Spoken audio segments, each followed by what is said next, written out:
Good morning, everyone. My name is Dennis Trainer, and I am the chair of this committee. This is a joint authority and canal corporations governance committee meeting. Welcome members of the committee, John Kamel, Eugene McAndry, Tracy McGibbon, and Pete Gonzalez. Welcome staff members who are present. This is a scheduled committee meeting which has been duly noticed as required by the open meetings law. I call this joint authority and canal governance committee meeting to order. Before you is the proposed meeting agenda. Do any of the committee members have any amendments to this proposed agenda? No. So happy to move, we adopt the agenda as presented. Is there a second? Is a second? All in favor? Aye. All opposed? Motion passed. Now I ask Joseph Crislow, Vice President and Chief Ethics Officer, to present his report. Yes, thank you and good morning, Trustee Trainer, Chairman Como, all trustees, Justin, executive leadership, and everyone in attendance. Am I being heard? Yes. Yes. Thank you. So as New York State officials and employees, we are all subject to the provisions of the State Code of Ethics contained in the New York State Public Officers Law. Among them, we are required to perform our official duties in the absence of personal and professional conflicts of interest and disclose any perceived or actual conflicts that may arise during the course of our performance of our duties. In certain instances, as we know, we may also have to recuse ourselves from participation in certain projects or activities related to our duties or the mission of the authority, Vision 2030. Thankfully, we have processes in place to facilitate those disclosures and recusals. Among them, our code of conduct, which is applicable to all trustees, officers, and employees of the authority. There is also the Board of Trustees Conflicts of Interest procedure, which has been in effect for many years and has served as a very useful control for identifying actual or potential conflicts with individuals or entities that may have business before the authority. And my office collaborates closely with the Corporate Secretary's office in evaluating those matters that are identified by the individual board members. And we also work offline to vet any potential situation to determine whether a conflict can be managed or if it's impermissible and a recusal must be put into effect. We have not stood on those laurels. We have gone further and continue to identify areas where we can enhance oversight over conflicts of interest at the authority. And one area that comes to the fore is the procurement arena. We feel that that is an area that's ripe for risk with conflicts of interest, given the various stakeholders that are involved in managing the procurement process. So we collaborated closely with the Strategic Supply Management Department to develop a conflict of interest disclosure form and process whereby for any procurement event, whether it be a competitive procurement, a single or sole source contract award, or a mini bid within existing value contracts at the authority, the responsible strategic supply management point of contact will provide the conflict of interest disclosure form to all individuals who have been identified to participate in the evaluation team for that particular procurement event. Those individuals, whether they be employees, contingent workers, or consultants, who are at times engaged to provide technical guidance with respect to competitive procurement events and others, are required to complete and submit that form prior to the bid closing date for any procurement event. Those forms are then reviewed by Strategic Supply Management and myself and my team, and we engage the appropriate prospective evaluation team member and the work team to determine whether or not those conflicts should render the individual eligible to participate in the event in whole or in part. There have been many instances where we have walled off potential evaluation team members from viewing certain proposals based upon their, for example, prior employment affiliation, board or commission involvement, familial relationships, or other acquaintances and circumstances that we feel would create the appearance of a conflict, if not an actual conflict. In some instances, we have actually removed individuals from serving on evaluation teams.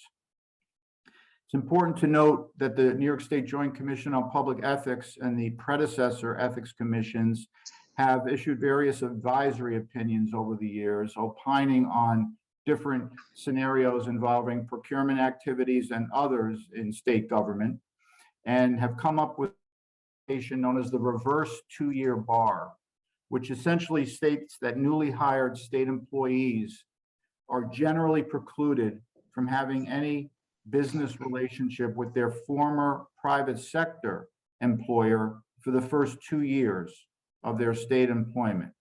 It's the converse of the two-year bar that is more commonly known in the post-employment arena.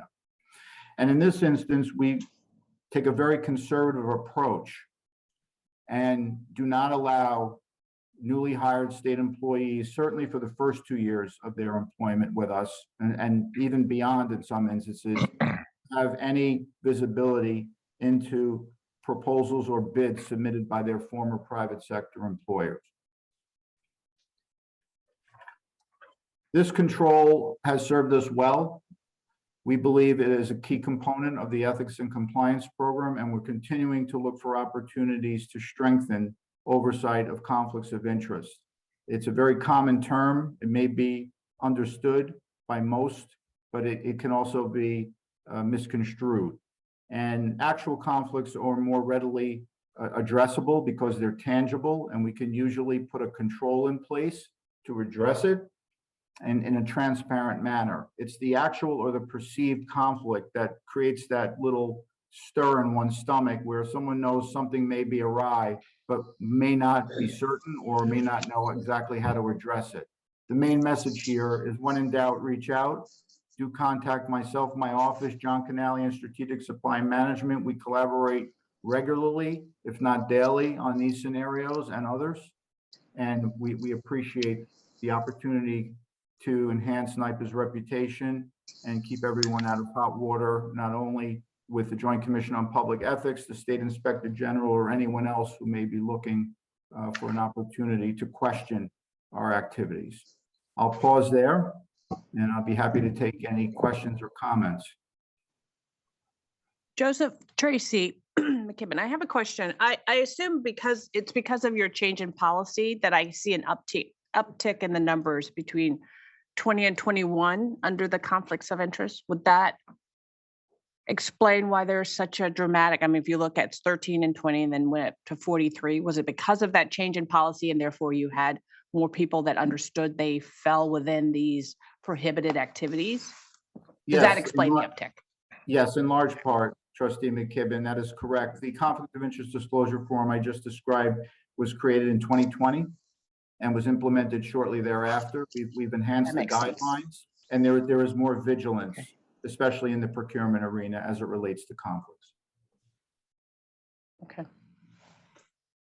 Because there was also an uptick in, like, you look at nepotism and outside activities. Was that all covered in that new policy? Because again, I mean, there's a dramatic jump, almost double from one year to the next, and triple in some cases.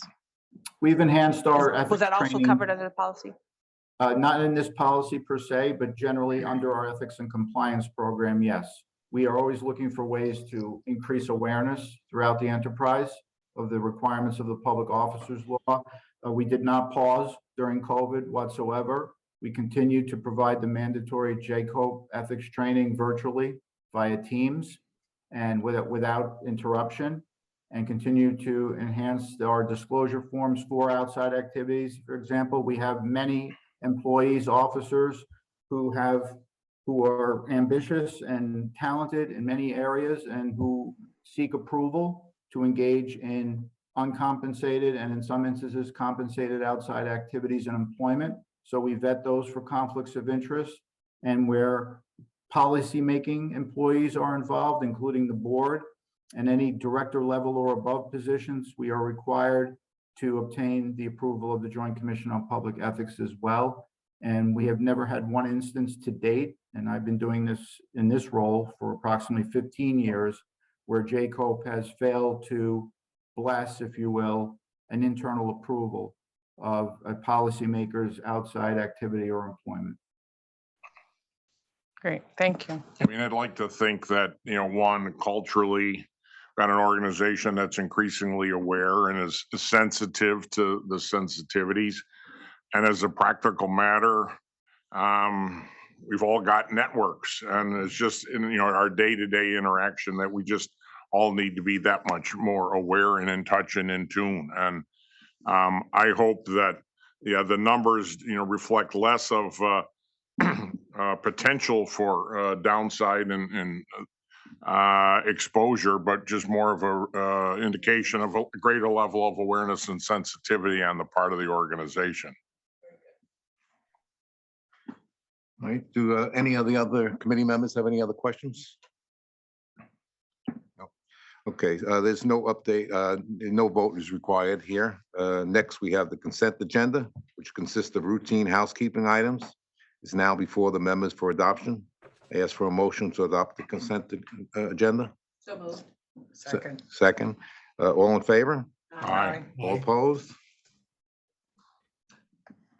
No, That was a late aye. no one opposed? Anyone opposed?